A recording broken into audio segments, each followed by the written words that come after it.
জাতি। এক একটা শার্টের দাম 400-500 টাকা, আর না কিনতে পারলেই বস্তি কাকা। এক একটা শার্টের দাম 400-500 টাকা, আর না কিনতে পারলে বস্তি কাকা। না, আসলে আমরা কিনতে পারি নাই, আমাদের সেই সামর্থ্য নাই রে ভাই, আমাদের সেই সামর্থ্য নাই। আমাদের ওই 400-500 টাকা দিয়ে একটা টেডি শার্ট কিনে পরার সামর্থ্য নাই, সত্যিই নাই। কারণ আমরা 1500-2000 টাকা দিয়ে পাঞ্জাবি কিনে পরে ঈদ করার লোক। আমরা তো আর ওই 400-500 টাকা দামের টেডি শার্টের মর্ম বুঝবো না ভাই, সত্যিই বুঝবো না। এই সেই টেডি শার্ট, গায়ে দিলে নিজেকে মনে হয় অনেক স্মার্ট, আর এটাকে বস্তি বলে কিছু গ্রামের খ্যাত।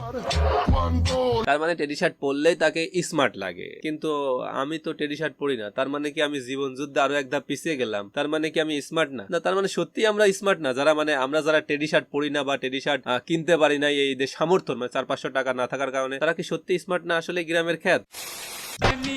তোরা 200 টাকা দামে শার্ট পরে ঈদ কাটাস, আর আমরা টেডি শার্ট পরলেই জ্বলে।